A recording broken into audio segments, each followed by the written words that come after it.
చోటిస్తే సాతాను గాడు మనల్ని వశపరుచుకుంటాడు. రెండో పాయింట్ ఏంటంటే, సాతాను గారికి చోటిస్తే వశపరుచుకున్నటువంటి నీ చేత శోధ చెప్పిస్తాడు. రెండో పాయింట్ ఏంటి? శోధ. పనికిరాని మాటలు, చెడిపోయే మాటలు, కుటుంబాన్ని విడదీసుకునే మాటలు, కుటుంబాన్ని చెడు మార్గంలో నడిపించుకునే శోధ కలిగిన మాటలను నీకు కలగజేస్తాడు. మూడో పాయింట్ ఏంటో తెలుసా? అపవాదికి చోటిస్తే వైర్యము కలగజేస్తాడు. ఏ కలగజేస్తాడు? వైర్యం. వైర్యం అంటే ఏంటి? గొడవ.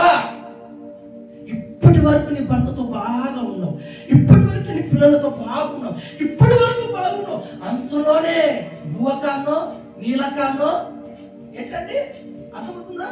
అన్నం కాన్నో లేకపోతే నీళ్ళ దగ్గరలో ఎక్కడో చోట గొడవ, వైర్యం. వైర్యం పెట్టేస్తుంది. నాలుగో పాయింట్ ఏంటో తెలుసా? దేవునికి నీకు దూరంగా తీసుకెళ్తుంది. ఇంకా దూరంగా తీసుకెళ్తాడు. మొదటిది, అపవాదికి చోటిస్తే వాడు ఏం చేస్తాడు? మనల్ని వశపరుచుకుంటాడు. రెండోది ఏంటిదండి? అపవాదికి చోటిస్తే ఏం చేస్తాడు? అపవాదికి చోటిస్తే ఏం చేస్తాడండి? శోధ చెప్పిస్తాడు. శోధ మాటలు మన చెవులకు వచ్చేటట్టుగా చేస్తాం. మూడో పాయింట్ అయితే, అపవాదికి చోటిస్తే ఎప్పుడు మన ఇంట్లో గొడవలు గొడవలు గొడవలు, వైర్యం వైర్యం వైర్యం. ఎంత మంచి పని చేసినా వైర్యం. నాలుగవది ఏంటంటే, అపవాదికి చోటిస్తే శాశ్వతంగా నీకు దేవునికి ఇంకా అగాధంలోకి వెళ్ళేటట్టుగా చేస్తాడు. తీయండి, అందులో మొదటి మాట తీయండి. మార్కు సువార్త 5వ అధ్యాయము మొదటి వచనం. సమయం లేదు, త్వరగా. వశపరుచుకునే సముద్రమునకు అద్దరినున్న గెరాసీనుల దేశమునకు వచ్చిరి. ఆయన దోణి దిగగానే అపవిత్రాత్మ పట్టిన వాడు ఒకడు సమాధులలో నుండి వచ్చి ఆయనకు ఎదురుపడెను. వాడు సమాధులలో వాసము చేసేవాడు. సంఖ్యలతోనైనను ఎవడును వాని బంధించలేకపోయెను. అంటే ఈ సమాధులలో ఉన్నటువంటి వ్యక్తి మనుషుల వశములో లేడు. మనుషుల వశములలో లేడు. మనుషుల వశపరచుకోవడం లేదు. ఎంత సంఖ్యలు వేసినా, ఎంత వాక్యలు వేసినా, ఎంతో మంది పట్టుకున్నా సరే వాడు ఏం చేస్తున్నాడు తెలుసా? తుంటులుగా చేసేసి సమాధులలోకి వెళ్తున్నాడు. వినండి, ఎవరిని వశపరుచుకున్నాడంటే సాతాను గాడు వారిని వశపరుచుకున్నాడు. ఇదిగో, సాతాను నిన్ను వశపరుచుకుంటే, సాతాను గారు నిన్ను పట్టుకుంటే, సాతాను గారు నీ మీదకి వచ్చాడంటే నిన్ను పట్టుకోవడం ఎవరి వల్ల కాదండి, ఎవరి వల్ల కాదు. ఇంచుమించు 2015 సంవత్సరాల క్రితం అండి ఒక ఇంటికి నేను ప్రార్థనకి వెళ్ళా. నేను మా పిల్లల ప్రార్థనకి వెళ్ళా. ఆ ప్రార్థనకి వెళ్ళిన తర్వాత అక్కడ ఒక అక్క, ఒక కుటుంబం ఉండేది. తన భర్త చక్కగా సమస్యలు అమ్ముకొని రాత్రి 12, రాత్రి 1, 2 గంటల సమయంలో వెళ్ళేవాడు. భార్య బయట కూర్చొని తన భర్త రాక కోసము ఎదురు చూస్తూ ఉంది. చెవులో 2 ఇయర్ ఫోన్స్ పెట్టుకుంటుంది. అర్థమవుతుందండి? చెవులో 2 ఇయర్ ఫోన్స్ పెట్టుకొని చక్కగా ఎదురుగా వాక్యాలు ఎదురుగా కూర్చొని భర్త కోసం ఎదురు చూస్తూ ఉంటుంది. భర్త ఏమో సమస్యలమ్మి, టీలమ్మి రాత్రి 1 గంటకో 2 గంటలకో ఇంటికి వచ్చేవారు. బాగా వినండి, ఈ దయ్యాలు, ఈ పిశాచులు ఇవి తిరిగే కాలము మధ్యరాత్రి కాలంలో తిరుగుతాయి. మీరు కావాలంటే చూడండి, అర్ధరాత్రి పూట ఎంత సాహసం కలిగిన వాడైనా సరే శ్మశానంలో నడవడానికి ఇష్టపడతాడా? బయట కూర్చొని ఎదురు చూస్తుంది. అలా రోజులు గడిచిపోతే ఒక రోజు ఏం జరిగిందంటే, తెలియకోకుండానే తనను సాతాను ఆవరించేసింది. వశపరిచేసుకుంది. ఆ రోజులలో మేము కొత్తగా పరిచర్య ప్రారంభించాం. ప్రారంభించిన నేను తర్వాత పిల్లలు వారం ఆ ఇంటికి ఆ ఊరికి వెళ్ళేవాళ్ళు. ఆ ఇంట్లో ఉన్నటువంటి మా ప్రార్థన నచ్చి, బ్రదర్ మీరు ప్రార్థన బాగా చేస్తున్నారు, మీరు బాగా చెప్తున్నారు, దయచేసి నా ఇంట్లో చివరి ప్రార్థన పెట్టి నేను పెట్టే భోజనం మీరు తినాలి బ్రదర్ అని చెప్పింది. మాకు తెలియదు ఈ దయ్యాలు ఎలా ఉంటాయో, అవి చేసే పనులేంటో, అవి చేసే క్రియలేంటో మాకు అస్సలు తెలియదు. మాకు తెలిసిందంటే ఏంటి, ప్రార్థన చేయడం. ఎందుకు ప్రారంభం తినాలి కదండి, పొయ్యొద్ది అంటే అనుభవం అవుతుంది. అర్థమవుతుందా? వెళ్ళకొద్ది అనుభవం అవుతుంది. ఇప్పుడు కొత్త కదా, సరే సిస్టర్ పిలిచింది కదా వెళ్దామని చెప్పేసి ఆ ఇంటికి వెళ్ళాం. చక్కగా ప్రార్థన చేశాం, చక్కగా వాక్యం చెప్పిన తర్వాత భోజనం పెట్టే కార్యక్రమం ఉంటుంది కదండి. అంత ప్లేట్లు తీసుకొచ్చి నాకు, నా తమ్ముడికి, మా అల్లుళ్ళకు నలుగురికి ప్లేట్ పెట్టి నీళ్ళు పోసి చేయగలిగిన తర్వాత అన్నము పప్పు వేసుకొని వచ్చిందండి. అర్థమవుతుందా? పప్పు వేసుకొచ్చిన తర్వాత పెట్టిన తర్వాత ఏం చేసిందంటే ఆ కలుపుకొని తింటున్నాం, కానీ కలుపుకొని తింటుంటే దాంట్లో ఉప్పు లేదు. మేము ఫస్ట్ నిర్ణయించుకున్నాం, ఏది తక్కువైనా ఒక్కటి కూడా మనం అడగకూడదు. ఎప్పుడు కూడా మేము అడగం. ఏది తక్కువైనా సరే సహించుకొని తినాలని చెప్పేసి ఓర్చుకొని భరించుకొని సంపది ఎలా తింటారండి చెప్పండి. అలాగే తిన్నాం. తిన్న తర్వాత మేము వచ్చిన తర్వాత మరి ఆ మహాతల్లి తన భర్త కలిసి తిన్నట్టున్నారు. తిన్న తర్వాత వాయం ఇంత సప్ప ఉంది, పాస్టర్లు ఎంత తిన్నారో ఎక్కతోనని చెప్పేసి ఆమె తిట్టుకుంటూ ఆయన తిడుతూ మొత్తానికి అయితే 2వ వారం కూడా కబురు వచ్చేసింది. బ్రదర్ మమ్మల్ని క్షమించండి బ్రదర్, పేదవారం భోజనం పెట్టాం కదా, సప్పకుంది బ్రదర్, మీరు ఎలా తిన్నారో మమ్మల్ని క్షమించండి బ్రదర్ అని చెప్పి. ఏం లేదులేమో మాకు అలవాటు ఏదిలేమో అని చెప్పాను. లేదు బ్రదర్ ఈరోజు ఖచ్చితంగా నువ్వు రావాలని చెప్పింది. ఖచ్చితంగా సరే అని చెప్పేసి ఖచ్చితంగా రమ్మని చెప్పింది కదా అని చెప్పేసి వెళ్ళి ఆ రోజు ప్రార్థన చేసి కూర్చుంటే ఈరోజు బాగానే వండి పెడుతుంది అని అనుకున్నాం. ఈరోజు ఏం చేసింది తెలుసా, మహాతల్లి ఎక్కడుందో మరి ఇప్పుడు ఎక్కడుందో ఆ తల్లి ఈసారి దొరికిన కాడికి ఉప్పేసి పడేసింది.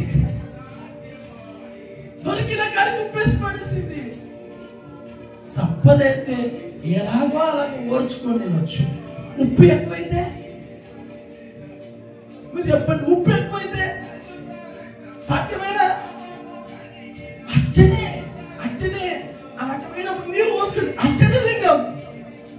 రాత్రి అయింది కదా, మేము వచ్చేస్తాయి కదా, మళ్ళా వాళ్ళు భార్య భర్తలు ఇద్దరు తిని ఏంటి ఎంత ఉప్పు కాశం చేస్తావు పనికి మందారా, ఎలా చేస్తే తెలియదా? అర్థమవుతుందా? మళ్ళా కబురు వచ్చింది. ఇప్పుడు కబురు వచ్చేవాడికి మా గుండెలలో స్తోత్రం కలుగును గాక. బ్రదరు మమ్మల్ని క్షమించు, బ్రదర్ మమ్మల్ని క్షమించు, ఏమైనా ఈసారి ఉప్పు ఎక్కువ వేసి పెట్టాను, దయచేసి క్షమించు. ఈసారి కూడా మా ఇంటికి నువ్వు తప్పకుండా వాయమ్మో మా పిల్లలకి స్టార్ట్ అయింది యుద్ధం. అన్నా ఆ ఇంటికి వద్దన్నా, నా మాట అనుకోక ఇంటికి వెళ్తామన్నా, ఆయన ఏం చేసి పెడుతుంది అర్థం కూడా పిలిచింది కదా, వినాల మనం ప్రేమతో పిలిచింది కదా. 3వ వారం వెళ్ళి 3వ వారం కాస్త ప్రార్థన చేసి వాక్యం చెప్తే ఈసారి కాస్త కుదట పడుతుందిలే అని అనుకుంటే ఈసారి మా అత్తలు ఏం చేసింది తెలుసా, కారమే లేకుండా వేసి పెట్టేసింది. 4వ వారం వచ్చేసింది, 4వ వారం కారం ఎక్కువ వేసి పెట్టేసింది. 5వ వారం వచ్చేపాటికి సరుకు ముందర పెట్టింది. పెరుగు సరుకు అది ఉప్పు అనుకొని వేసుకొని తింటుంటే నోరల్లా మురుగు. ఏంటి ప్రభు ఈ కర్మ, ఏమి మాకు తెలియదు, ఏమైంది ప్రభు అని చెప్పేసి నాకు హైదరాబాద్ లో ఒక బర్త్డే ఉంటే హైదరాబాద్ పోయా. మా పిల్లలు తెలియకుండా ఏం చేశానంటే, మామ ట్రైన్ ఎక్కాము షార్ట్కట్ రావడానికి, మరి నువ్వు ఎక్కడున్నావు అంటే, అయ్యా నేను రావడానికి రోజు రావడం లేదు, మీరు ఎన్నికి వెళ్ళిపోండి అంటే ఆల్రెడీ ట్రైన్ బయలుదేరిందని చెప్తా. సరే వచ్చే వస్తుంది కానీ అక్కడ గట్టిగా ప్రార్థన చేయొద్దు నాయనా అని చెప్పాను. నాకు తెలియదులేండి. సరే అని చెప్పేసి అక్కడికి వెళ్ళిన తర్వాత మా పిల్లలు చిన్నగానే ప్రార్థన చేశారు. అందులో ఒకడు అధికం అనమాట, వాడేం చేశాడంటే, దేవా స్తోత్రం స్తోత్రం ప్రభా, మాకు ఉప్పు ఎక్కువ వేసి పెట్టింది, ఉప్పు తక్కువ చేసి పెట్టింది, ఆదేశం పెట్టింది ప్రభా, ఈసారి అలా కాకుండా చేయదేమని ప్రార్థన చేసేప్పటికీ ఆమెలో నా దయ్యం బయటకు వచ్చింది. బుస్ అనుకుంటా, ఆమెలో నా దయ్యం బయటకు వచ్చేసింది. బుస్ అనుకుంటా, బుస్ అనుకుంటే బయటకు వచ్చేసి నేను లేను అలా పిల్లకాయలు. ఏమిరా నీకు ఉప్పు లేక పెట్టింది ఎవరో తెలుసా, ఉప్పు ఎక్కువ వేసి పెట్టింది ఎవరో తెలుసా, నేనే అని చెప్పింది కదా. చెప్పగానే మా తపల కొట్టి రాజేష్ భయంతో వణికి చచ్చాడు. బయటకు వచ్చి మామా ఎక్కడున్నావు మామా అని అంటే, ఏమైందంటే మామా ఈమెకి ఏదో వచ్చింది మామా అని. లోపల మా కూడా ఏం చేస్తారు తెలుసా, మా తమ్ముడు కిషోర్ వాడు బైబుల్ తీసి ఏస్తున్నాములో దయ్యమా బైబుల్ ఎత్తున పెడితే, ఏమిరా నా నెత్తిన బైబుల్ పెడతావా అని చెప్పేసి ఆ బైబుల్ అతను నెట్టేసి షంపలకేసి కొట్టును పడుతుంది. వాడిని షంపలకేసి కొట్టినా విడిచిపెడతాడు. అతను చంపలకేసి కొట్టినా విడిచిపెట్టడం లేదు. చివరికి ఏం చేసిందంటే వాడిని గుండెలో తీసి బాగా ఇప్పుడు ఒకటి ఇచ్చిందంటే ఇంకంతే. ఇంకా దెబ్బకు తరుచుకొని ఫోన్ ఆమెకి పోరాడంటే ఆమె కాడిస్తే ఛాలెంజ్ విసురుతుంది. నేనే ఎక్కడి నుండి వచ్చావంటే, నన్ను ఈ స్టేషన్ అవతల నలుగురు కలిసి పాడు చేసి చంపాడు. వాళ్ళ కోసం నేను ఈమె బయట కూర్చుంది, ఈమెలోకి ప్రవేశించా, ఈమె ద్వారా ఆ నలుగురిని పట్టుకోవాలి. అంటే నేను ఏమంటే తెలియకోకుండా మనల్ని వశపరిచేసుకొని మన మీద ఏదో ఒక పెద్దాల చేస్తూ ఉంటుంది. మనం గుర్తుపట్టలేము. చూడండి, ఈ సమాధిలో ఉన్నటువంటి వ్యక్తికి ఎన్ని సంఖ్యలు వేశారండి, ఎంతమంది పట్టుకున్నారు. ఈరోజు మీలో కూడా ఎవరికైనా దయ్యం వస్తే ఆ వ్యక్తిని పట్టుకోవడం చాలా కష్టం. ఒక అక్క ఉండేది, ఆ అక్క దయ్యం వచ్చిందనుకో ఈడ ఉండే ఇంత హైట్ ఎగురుతుండే, అంటే అంత శక్తి. మరి ఏ దయ్యానికి చోటిచ్చాడు కదా, అర్థమవుతున్న మాటలు. దయ్యానికి చోటిస్తే నిన్ను నీవు మర్చిపోయి నీకు నీవే గాయం చేసుకుంటూ నీవే ఏం చేసుకుంటావు తెలియదు. అందుకే ఏమంటున్నాంటే దయ్యాలకు పొరపాటున చోటు ఇవ్వకూడదు అని. అయితే దయ్యాలకు చోటు ఇవ్వద్దు అంటాడు కదా. ఎలా మేము ఎక్కడిస్తున్నాం చోటు అని అన్నట్లయితే 2 విషయాలు ప్రాముఖ్యంగా గుర్తు చేస్తున్నాడు. ఆ 2 విషయాలు ఏంటంటే, ఒకటి, ఆదివారం క్రమము తప్పి ప్రార్థన మానేస్తే దుష్టుడు ఇంటికొస్తాడు. వింటున్న మాటలు, ఒక్క ఆదివారం నువ్వు ప్రార్థన మానేసి చూడు. చిన్నపిల్లలు చూడండి, ఒక్క రోజు పనికి పోకపోతే రెండో రోజు పోగొస్తాడా? వింటున్నారా? దుష్టుడు నీలోకి ప్రవేశించడానికి మొదటి కారణం ఏంటంటే, నువ్వు మందిరానికి రాకపోకుండా ఒక్క వారం పని ఉందని, పెళ్లి ఉందని, బట్టలు ఉండాలని, చికెన్ ఉండాలని, తినాలని, అతుందని, ఇదుందని నువ్వు ఒక్క వారం ఆడుకున్నావా, దుష్టుడు వస్తాడని ఇంటికి. ఎవరు వస్తాడు? దుష్టుడు వస్తాడు, సాతాను గారు వస్తాడు. వచ్చిన నిన్ను నెక్స్ట్ వారం కూడా రానివ్వకుండా అడ్డుపడతాడు. మరి 2వ విషయం ఏంటో చెప్తున్నా, నువ్వు మందిరానికి వస్తున్నావు కదా, మందిరానికి వచ్చిన తర్వాత నువ్వు ఎలా ఉండాలంటే దేవుని వాక్యము శ్రద్ధగా వినాలి. వాస్తవానికి చూడండి, చాలా చోట్ల నేను గమనిస్తుంటాను, చాలా మీటింగ్లో నేను గమనిస్తుంటాను. పాటలు పాడేటప్పుడు గట్టిగా చప్పట్లు కొడతారు, ప్రార్థన చేసేటప్పుడు బాగానే ఉంటారు, స్తుతి ఆరాధన చేసేటప్పుడు బాగుంటారు. వాక్యం చెప్పగానే ఏం చేస్తారండి, ఒకడేమో సెల్లు పట్టుకొని ఒత్తుకుంటుంటారు, ఇంకొకరేమో దిక్కులు చూస్తుంటారు, ఇంకొకరేమో అప్పుడే వచ్చేసి ఉంటుంది ప్రకృతి వికృతి. దాని పేరు చెప్పవచ్చు, అర్థమైందా? అప్పుడే ప్రకృతి తాగేది పోయేది అనమాట. హల్లెలూయా. ఎప్పుడు? వాక్య సమయమే.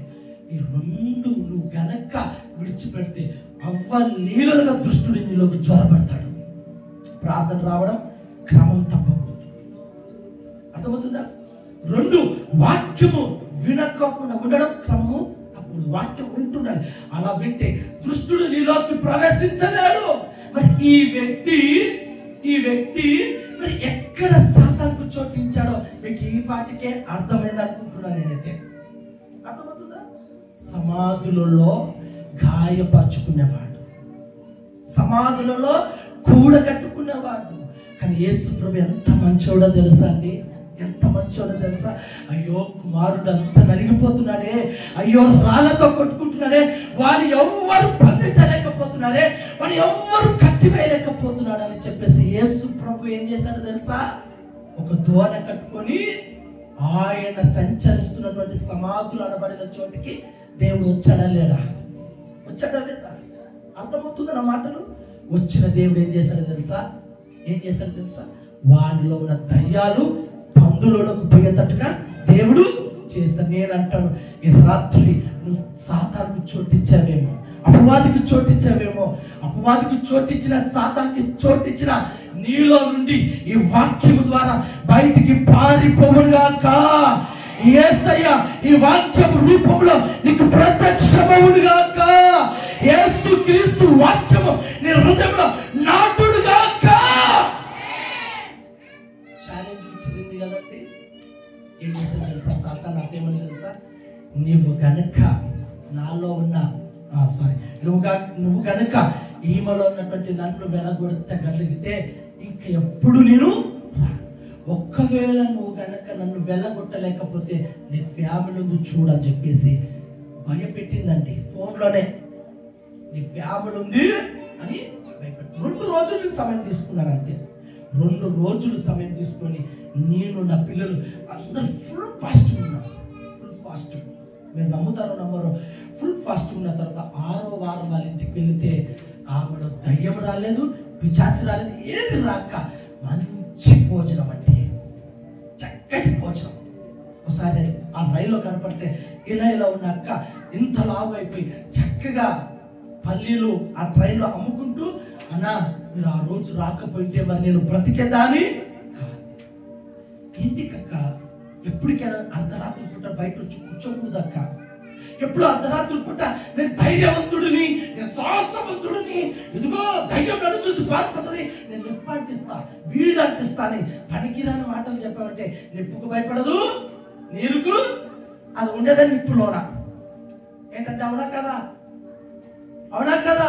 అది ఉండేది ఎక్కడ? నరకం. నరకం అంటే ఏంటి? నిప్పు. నిప్పుని చూసి భయపడుతుందా? అదేదో నేను మాయ చేయడానికి అలా నటించుకుంటే కాసేపు అయ్యి వస్తుంది, కానీ నిప్పుని చూసి భయపడుతుంది అది. ఈ వ్యక్తి మరి ధైర్యం పట్టినటువంటి ఈ వ్యక్తిని ప్రభు వచ్చి బాగు చేస్తాడు. మరి నువ్వు కూడా అపవాదికి చోటిస్తే ఈ మధ్యాహ్న కాలంలో ప్రభా నాకు తెలియకోకుండా నాలో ప్రవేశించిన ఈ అపవాదిని నా నుండి దూరపరచు అని నువ్వు అడగాలి. అడగకపోతే అలాగే ఉండి నేను ఏం చేస్తుందో తెలియదు. మొదటిది, అపవాదికి చోటిస్తే వశపరుచుకొని నీ ద్వారా జరగకూడని పనులు కూడా జరిగిస్తుంది. ఇంకో 2వ పాయింట్ చెప్తున్నా. 2వ పాయింట్ ఏంటంటే, నీవు అపవాదికి చోటిస్తే సోద చెప్తుంది. ఏ సోద ఏంటే? అన్ని వారాలు మందిరానికి వెళ్ళావు కదా, అన్ని వారాలు శాలకు వెళ్ళి వచ్చావు కదా, అన్ని ఉపవాసాలు ఉన్నావు కదా, నీ పిల్లకు బాగైందా? నీ పిల్లకు బాగైందా? నీ భర్త మారినాడా తాగడము? ఏం చెప్పిస్తుంది? సోద. మనకేమనిపిస్తుంది? అవును కదా, ఇంత ప్రార్థన చేసినా ఈ మూర్ఖుడి గృహం మారలేదే, ఇంత ప్రార్థన చేసినా గర్భఫలం కలగడం లేదే, ఇంత ప్రార్థించినా ప్రతిఫలం లేదే, సేవకులను ఇంత పిలిపించినా ఏమి లేదని చెప్పేసి ఏం చేస్తుంది తెలుసా? మనలో విసుకొచ్చేసి సోద చెప్పే చోటికి తీసుకొని వెళ్తారు. అనగా మాంత్ర తాంత్రిక విద్యను నేర్చినటువంటి చెత్తకు తీసుకెళ్తుంది. అది తీసుకెళ్తుంది. ఎంతమంది పోతలేరండి? ఒక ఏరియా ఉంది, ఆ ఏరియా పేరు నేను చెప్పకూడదు, వీడియోలో వెళ్తుంది కాబట్టి నేను చెప్పాను. ఆ ఏరియాలో ఉన్నటువంటి ఆ తల్లి దేవుని క్రైస్తవురాలే, కానీ ఆ తల్లి ఏం చేస్తుంది తెలుసా? ఆ తల్లి ఏం చేస్తుంది తెలుసా? ముట్టికి అది తాడులో ఏమంటే చూడు అవి వేసేస్తుందంట. తాడు వేస్తుందంట. అర్థమవుతుందా? క్రైస్తవురాలే మాంత్రిక విద్యను కూడా విడిచిపెట్టడం లేదు. ఎంత బాధాకరమైన విషయం అండి. వెళ్ళాల్సి వస్తున్నావు, అయినా ఆ పనులు చేసుకుంటూ ఉన్నావు. వాడు అంటాడు, మీ దేవుడు మీ దేవుడే, మా దేవుడు ఇది కట్టుకొని ఇక్కడ కట్టుకో, ఇక్కడ కట్టుకో, ముట్టి కట్టుకో, వెళ్ళు చర్చికి అని చెప్తుంటాడు. ఎంత స్వాద మాట తెలుసా? నువ్వు అక్కడిక్కడ కట్టుకొని ఇక్కడికి వస్తే దేవుడి కార్యం చూస్తావా? నువ్వు చూడగలుగుతావా? అర్థమవుతున్న మాటలు. అక్కడిక్కడ కట్టేసినట్లే అన్ని పోవాలి. నువ్వు కట్టేసుకొని ఇక్కడ వచ్చి కూర్చొని ప్రభువా అని అంటుకో, చెయ్యడు, అసలు వినడు. ఎవరో నాకు తెలియదు పో అంటాడు. ఒకవేళ సేవకుడిగా నేను ఆహ్వానించొచ్చేమో నిన్ను, ఎందుకంటే నువ్వు ఎక్కడ దొరుకుతున్నా తెలియదు కదండి. వాళ్ళంటి సేవకులు మిమ్మల్ని ఆహ్వానించొచ్చేమో, కూర్చోపెట్టొచ్చేమో, ప్రార్థన చేసి పంపించొచ్చేమో, కానీ హృదయ రహస్యాలు ఎరిగిన దేవుడు మాత్రం నేను ఏం చేస్తాను తెలుసా? రానియకోకుండా వెళ్ళబడతాడు. అర్థం? సోద చెప్పే దయ్యం. తీయండి అపొస్తలుల కార్యములు 16:16 త్వరగా. మేము ప్రార్థనా స్థలములకు వెళ్ళుచుండగా పూతోను అను దయ్యము పట్టినదై సోదె చెప్పుట చేత పనికి మాలిన మాటలు చెప్పుట చేత తన యజమానులకు బహు లాభము సంపాదించుచున్న ఒక చిన్నది మాకు ఎదురుగా వచ్చెను. ఆమె పౌలును మమ్మును వెంబడించి ఈ మనుషులు సర్వోన్నతుడైన దేవుని దాసులు.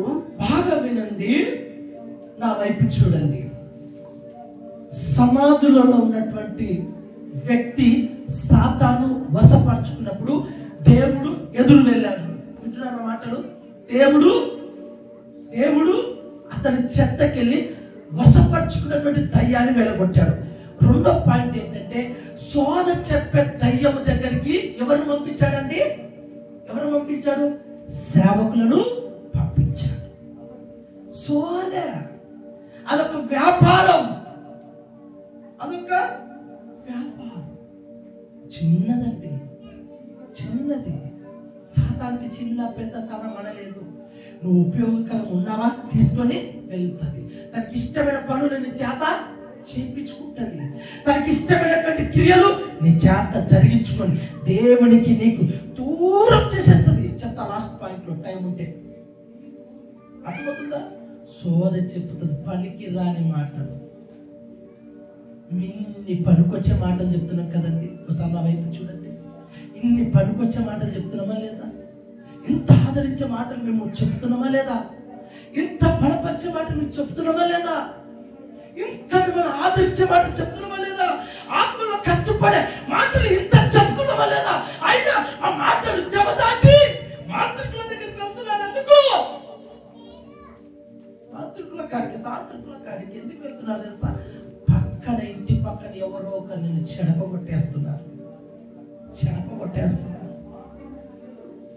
భయపెట్టిస్తున్నారు. నువ్వు అంత ప్రార్థనకి వెళ్తావు, ఇంత ప్రార్థనకి వెళ్తావు, అంత పొడుగు చేస్తావు, ఇంత పొడుగు చేస్తావు, ఎదిగి నీ భర్తనే మార్చగలేకపోయావా అని చెప్పేసి ఎగతాళి చేసి మాట్లాడతారు.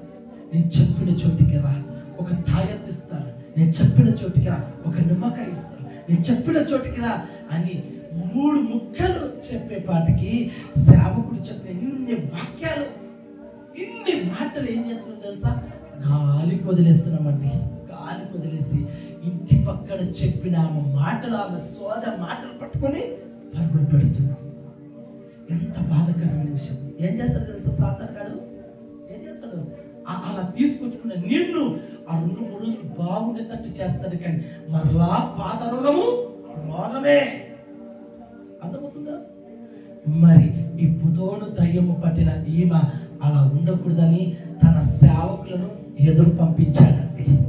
సేవకులను ఎదురు పంపించాడు. ఒక ఇంట్లో నేను చెప్పా, ఏం చెప్పానంటే, కొందరు మందిరం కాడికి రావాలి. అర్థమవుతుందా? కొందరు మందిరం కాడికి రావాలి, సమస్యలు పోతాయి, దయ్యాలు పోతాయి.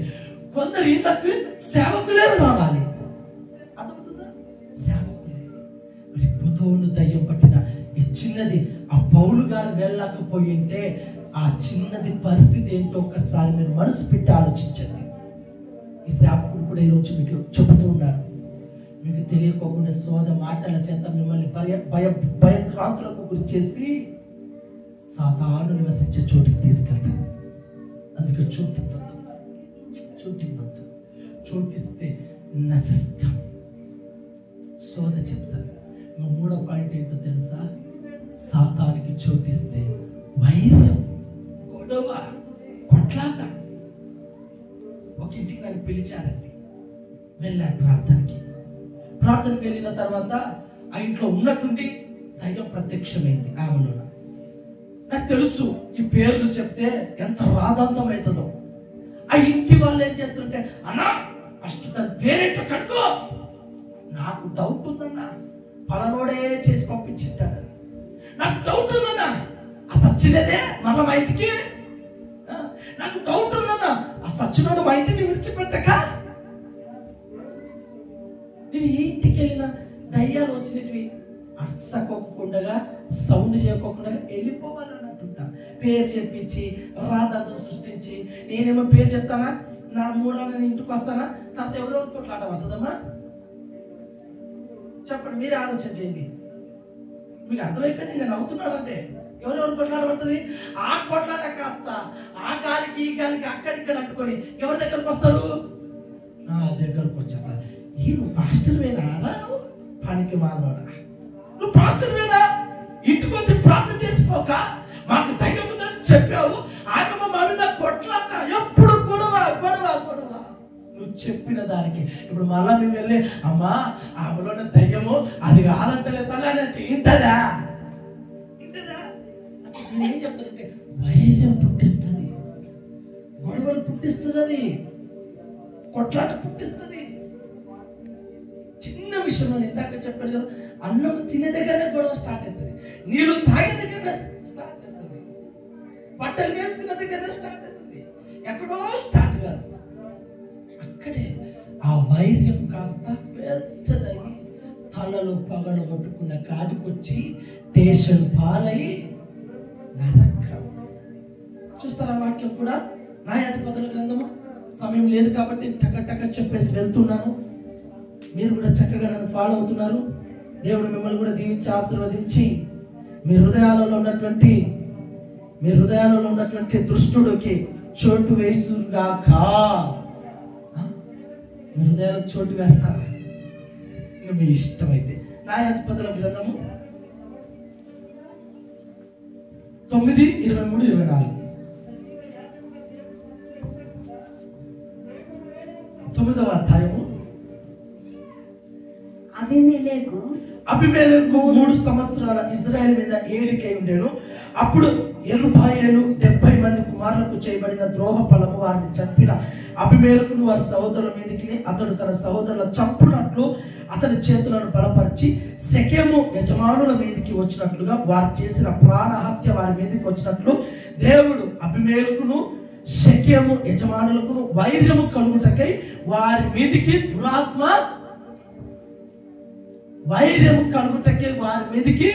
దురాత్మను పంపెను. హల్లెలూయా. బాగా వినండి, ఇక్కడ దేవుడు వైరం కలగ చేయలేదు. దేనికి అప్పగించాడంటే దురాత్మకు అప్పగించాడు. ఏ దురాత్మ? వెళ్ళు నీకు చోటిచ్చారు, వెళ్ళి వాళ్ళ మధ్య గొడవలు పెట్టేస్తాయి, కొట్లాట పెట్టేస్తాయి. ఎవరు? దేవుడు కొన్నిసార్లు అవకాశం ఇస్తాడు దురాత్మ. తెలియదు వైర్యం. చూడండి, దావీదు సౌలు. దావీదు కంటే సౌలు ముందుగా ఇశ్రాయేలు ప్రజలకు రాజుగా ఉన్నాడు. రాజుగా ఉన్నటువంటి సౌలు ఒక దినానే 2 సార్లు దేవుడి మాటను, సేవకుడి మాట తిరస్కరించాడు. 3వసారి ఏం చేశాడంటే ఫిలిష్తీయులు అనబడినటువంటి గొలియాతు అతని దేశాన్ని ఇశ్రాయేలు ప్రజలు సమూల నాశనం చేయాలనుకున్నాడు. విసురుతున్నాడు. కానీ అతనిని ఎదుర్కోవడానికి కావాల్సిన కండబలం లేదు. వింటున్నారా? గొలియాతుని ఎదుర్కోవడానికి కావాల్సిన కండబలం లేదు, డబ్బు బలం లేదు, ఏ బలము లేదు. అతడు ఒక్కడే పెద్ద బలాదులకు ఉన్నాడు. భయపడి లోపల సస్తు బ్రతుకుతూ ఉన్నాడండి. బాగా వినండి, సస్తు బ్రతుకుతూ ఉన్నారు. అంతలో దావీదు చిన్న పిల్లగాడండి, చిన్న మనస్తు. ఆ యవనస్తుడు ఆ పిల్లగాడు ఆ అన్నలకు క్యారిద్దామని అక్కడికి వచ్చి చూస్తే తన ప్రజలను తిడుతున్నది గమనించి, ఎవడు వీడు, ఎక్కడోడు, నా ప్రజలను తిడతాడా, నా దేవుని ప్రజలు తిడతాడని చెప్పేసి కంకణ కట్టుకొని అతనిని చంపేసి, నేను షార్ట్ కట్లో వెళ్తే మీకు అర్థమైంది, ఇది చంపేసి తల తీసుకొని వచ్చేటప్పుడు అక్కడ ఏం జరిగిందంటే ఇశ్రాయేలు ప్రజలు సౌలుకి తక్కువ స్తుతులు చెప్పారు. అర్థమవుతుంది, ఇక్కడ సౌలుకి 1000 స్తుతులు, దావీదుకి 1000 స్తుతులు. ఎప్పుడైతే ఆ మాట చెప్పాడో వెంటనే సౌలుకి దావీదు మీదకి ఏం కలిగిందో తెలుసా? వైర్యం కలిగింది. ఇంకా ఆహా, నాకు రావాల్సిన ఘనత, ఆహా, నాకు రావాల్సినటువంటి విలువ దావీదుకి వెళ్ళిపోయింది కదా అని చెప్పేసి అప్పటి నుంచి వైరం పెంచుకొని దావీదును చంపాలని కూడా చూశాడండి. వాక్యం ఇంటికి ఎలా అర్థమవుతుంది. వైరం కలగజేస్తుంది, అది చంపుకునేటట్టుగా చేస్తుంది, చచ్చేటట్టుగా చేస్తుంది. అది అపవాదికి చోటు ఇవ్వకపోతే ఎంత పెద్ద కొట్లాటైనా సరే సమాధానంగా మాట్లాడుకోగలుగుతాం, సమాధానంగా తెచ్చుకోగలుగుతాం. అర్థమవుతున్న మాటలు. మరి అపవాదికి చోటిస్తే చిన్న టీక రాస్తాడు. చెప్పండి, అపవాదికి చోటు ఇస్తారా ఇవ్వరా అనేది మీ చేతికి అప్పగిస్తున్నాడు. దేవునికి మహామహిమ కలుగును గాక, దేవునికి స్తోత్రం కలుగును గాక. హల్లెలూయా. ఇక 4వ విషయం చెప్పాలవుతా దేవునికి మహామహిమ కలుగును గాక. తీయండి లూకా సువార్తమానము 22వ అధ్యాయము 3వ వచనం.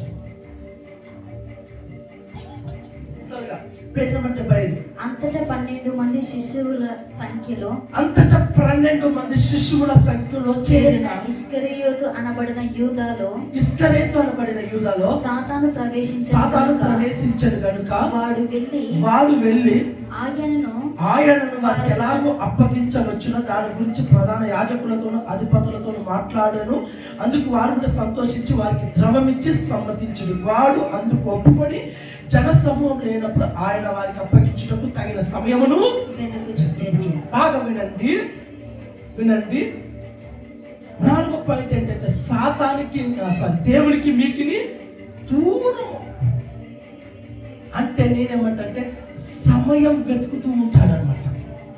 సమయము 12 మంది శిశువులు యేసుతో కలిసి తిరిగారు, యేసుతో కలిసి నివసించారు, యేసుతో కలిసి భోజనం చేస్తారు, యేసుతో కలిసి యేసు ప్రభు చేసే స్వస్థతలు అద్భుతాలు అన్నిటిని చూస్తారు. అన్నిటిని చూసిన ఒక్కనిలో సాతాను ప్రవేశించి ఏం చేసిందో తెలుసా? వెతుకుతూ ఉంది సమయం కొరకు. ఈరోజు నువ్వు కరెక్ట్ ఉండొచ్చేమో, ఈరోజు నువ్వు నీతిమంతుడిగా ఉండొచ్చేమో, ఈరోజు నువ్వు భక్తుడిగా ఉండొచ్చేమో, ఈరోజు నువ్వు భక్తురాలుగా ఉండొచ్చేమో, కానీ నీ ఇంటిలో దుష్టుడు ఎవరో కానీ వెతుకుతూ ఉంటుంది. భర్త దొరుకుతాడా? భార్య దొరుకుతుందా? పిల్లలు దొరుకుతారా? అన్న దొరుకుతాడా? అక్క దొరుకుతుందా? ఎవరో కానీ ఏం చేస్తుందంటే సమయం కొరకు. అర్థమవుతుందా? యూదా సమయం కొరకు వెతుకుతూ ఉన్నాడంట యేసు ప్రభువుని పట్టించడానికి. ఈరోజు నీ నుండి దూరం అవ్వడానికి, యేసుక్రీస్తు నుండి శాశ్వతంగా దూరపరిచి తాను నివసించే నరకాగ్నిలోకి తీసుకెళ్ళడానికి ఏం చేస్తాడో తెలుసా? సమయం. అందుకే భక్తుడైనటువంటి పౌలు గారు అంటారు కదా, సమయమును పోనివక సద్వినియోగము చేసుకోండి. అజ్ఞానులు కాక జ్ఞానుల వలె వివేచన కలిగి ఉండండి అన్నాడు. ఎందుకు తెలుసా? ఈ సమయము యూదా ఇచ్చాడు. దూరం అంటే ఎంత దూరమో తెలుసా? డబ్బు తీసుకున్నాడు, యేసును పట్టించిన తర్వాత ఆయన శిలువలో వేలాడుతుంటే కొంతమంది బాగా వినండి, అనేకులు గుండెను బాదుకొని ఏడుస్తూ రోధిస్తుంటే వాళ్ళ రోదన యూదకి పడిందండి. అయ్యయ్యో, ఇంతవరకు నేను ఏమనుకున్నాను, యేసుని ఇంత తక్కువ చేశానే, యేసు క్రీస్తు ఇంతమంది జీవితాలను బాగు చేస్తాడా? అనవసరంగా పట్టించాను యేసును, అనవసరంగా నేను శ్రమల పాలకు అప్పగించాను, అనవసరంగా సిలువకెక్కించాను పట్టించాలని చెప్పేసి తన బాదుకుంటూ ఏం చేస్తాడో తెలుసా, నాకు తగిన శాస్త్రి జరగాలి, యేసును పట్టించాలి, ఇంతమంది జీవితాలను నేను నిప్పుడు పోస్తానని చెప్పేసి యూదా ఏడుస్తూ ఒక చెట్టును చూసుకున్నాడు. చెట్టుకు యాలబడి చనిపోయాడు. ఆలోచించండి, పేతురు కూడా తప్పు చేశాడు. కానీ దేవుని చెట్టుకు వచ్చి, అయ్యా నువ్వు చెప్పినట్టుగానే 3 సార్లు అబద్ధం ఆడాను, 3 సార్లు అబద్ధం నన్ను క్షమించమని చెప్పేసి గుండె పాతుకొని ఏడ్చి క్షమాపణ అడిగినాడు. ఇదే యూదా కూడా యేసు పాదాల దగ్గరకు వచ్చి ఏడ్చింటే ఎందుకు రాణిస్తుందండి సాతాను? రాణిస్తుందా సాతాను మిమ్మల్ని మందిరానికి రాణిస్తుందా? సేవకుడితో సమాధానం ఉండేటట్టు చేస్తుందా? దేవుడితో సమాధానం ఉండేటట్టు చేస్తుందా? ఇంకా లేని కూడా ఆలోచనలు పుట్టిస్తుంది. తప్పుడు తెలుసుకున్నాడు కానీ క్షమాపణను కోరలేదండి. ఈరోజు చాలా మంది తప్పులు తెలుసుకుంటున్నారు కానీ క్షమాపణ ఎవరు కోరడం లేదు. అయ్యో నేను తాగుతున్న పిల్లలు అర్థాంతరం ఇదైపోతున్నారని తెలుసు తప్పు, కానీ విడిచిపెట్టలేకపోతున్నారు. కారణం అపవాది వాడి హృదయంలో తిష్ట వేసుకొని కూర్చొని తాగుపిస్తూనే ఉంది. చివరికి యూదా చనిపోయాడు. చనిపోయి దేవునికి యూదాకు పెద్ద అగాధం. ఈ మధ్యాహ్న కాలంలో చోటిచ్చిన నీవు కూడా ఎవరికి? యేసుకా దయ్యానికా? ఎవరికి? దయ్యం సంగతి చెప్తున్నాడు. హల్లెలూయా. దయ్యానికి చోటిచ్చిన నీవు కూడా పాతాళ లోకంలోకి వెళ్ళిపోతావు, నరకంలోకి వెళ్ళిపోతావు. మరొక్కసారి నేను చెప్తున్నాను, మీరు అపవాదికి చోటిస్తే మిమ్మల్ని వశపరుచుకున్న సాతాను గాడు ఏం చేస్తాడు తెలుసా? శోధ చెప్పించిన సాతాను గాడు గొడవలు కొట్లాటలు పెడతాడు. గొడవలు కొట్లాటలు పెట్టిన సాతాను గాడు దేవునికి నీకు శాశ్వతంగా దూరము చేసేస్తాడు. చక్కగా 4 పాయింట్లు చెప్పాను, చాలా ఉన్నాయి. అవల్ల ఏదో ఒక సేవకుడు చెప్తాడు, అబద్ధం చేస్తాడు, మోసం చేస్తాడు, అది చేస్తాడు. కానీ కొత్తగా నేను ఆలోచించుకొని తీసుకొచ్చాను. మొదటిగా సాతాను ఏం చేస్తాడమ్మా? వశపరుచుకుంటాడు. 2 సాతాను శోధ చెప్పిస్తాడు. 3 గొడవలు పెట్టిస్తాడు. 4 దేవునికి నీకును అగాధాన్ని సృష్టించి నీవేమో సాతానులో ఉంటావు, దేవుడేమో పైన ఉంటాడు. మరి తీర్మానం తీసుకున్నాడు, ప్రభువా నాకు తెలియకోకుండా నాలోకి వచ్చినటువంటి ఈ దుష్టుడు ఇప్పుడే ఈ క్షణమే నన్ను నా ఇంటిని విడిచిపెట్టి పారిపోవునుగాక. ఇష్టం లేనట్టుంది, నేను ఇంత గట్టిగా చెప్పుకుంటాను. ఆమేన్. ఎందుకంటే సాతాను బాగా తాగిపిస్తాడు. ఎందుకంటే సాతాను మంచి సినిమాలు, ఎందుకంటే సాతాను 3 ముళ్ళ బంధాన్ని చూపిస్తాడు కదా. 3 ముళ్ళ బంధమేనా 4 ముళ్ళ బంధమా? అర్థమవుతుందా? ఈ యేసు నమ్ముకుంటే 3 ముళ్ళ బంధం తెగిపోతుంది, తాగుడు గ్లాసు పగిలిపోతుంది. ఈ యేసు నా హృదయంలో వద్దు. సాతానా మంచి డీజే ఉంటుంది, డ్యాన్సులు ఉంటాయి, కానీ చివరికి పాతాళం కూడా ఉంటుంది. మనం ఆలోచించుకొని తీర్మానం తీసుకోవాలి. నీలో నీ ఇంటిలో, నీలో నీ భర్తలు, నీలో నీ భార్యలు, నీలో నీ పిల్లలు, నీలో నీ వస్తువులలో కూడా అర్థమవుతుంది. నేను ఒక ఇంటికి వెళ్ళాం, పేరు చెప్పాను కానీ ఎవరినో పేరు చెప్పాడు, వదిలే నేను పేరు నాకెందుకన్నా.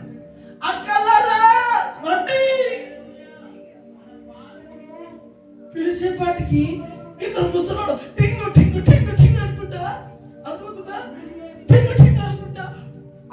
అదేది డోర్ కట్ట అది తీసేసి చూసుకుంటూ కూర్చున్నారు. వాయమ్మా,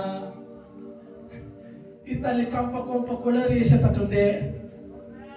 వద్దునైనా నువ్వు నోర్వి 5 నిమిషాల సేపు చేయితే పెట్టా. మా వాళ్ళకు వెలిగింది బల్బు కాదు. తర్వాత ప్రార్థన చేసిన తర్వాత కాస్త నెమ్మది మామూలు స్థితికి వచ్చిన తర్వాత ఇంట్లోకి వెళ్తే తనకు సంబంధించిన ఒక వస్తువు ఇంట్లో ఉందండి. దానికి సంబంధించిన ఒక వస్తువు ఇంట్లో మళ్ళీ ఎలా వెళ్ళిపోతుంది? నేను ఆ పేర్లు చెప్పాను. దానికి సంబంధించిన వస్తువు అది ఏదైనా కానీ ఏ రూపంలో కానీ మన ఇంట్లో ఉంటే కూడా పోదు. దాన్ని విడిచిపెట్టేయాలి, పారివేయబడాలి. అప్పుడే మన దేవుడు మన ఇంట్లో ఉంటాడు, మన ఇల్లు కూడా ప్రశాంతం. ఎంత ప్రశాంతత! అమ్మాయ తిన్నీక కూడా లేదు, బాగా తింటాడు. అమ్మ ఎప్పుడు పని వాళ్ళు అర్ధరాత్రి వచ్చి సాగుతూ కొట్టుతాడు. ఇప్పుడు ప్రశాంతంగా. అది రావాలంటే మన ఇంట్లోకి యేసు రావాలి. యేసు రావాలంటే అపవాదికి చోటు ఇచ్చావు కనుక అపవాది నీ నుండి దూరము అవ్వాలి. అపవాదికి ఎక్కడ చోటు ఇచ్చానంటే మందిరానికి క్రమం తప్పావు కాబట్టి చోటు ఇచ్చావు. వారం పోయితే ఈ సాతాను వచ్చేదా? వారం వచ్చిన నీవు చక్కగా వాక్యం వింటే సాతాను వచ్చేవాడా? అసలు ముట్టుకునేవాడా? అపవాది ఎట్లా వస్తాం చెప్పాడు కదా. మందిరానికి క్రమం తప్పకోకుండా రావాలి. వచ్చిన నీవు దిక్కులు చూసుకుంటా ప్రకృతి వికృతి కార్యములు చేసుకుంటూ ఉంటాను. ప్రకృతిలో వికృతిలో ఏదో ఒక అభివృద్ధి వచ్చి వాక్యము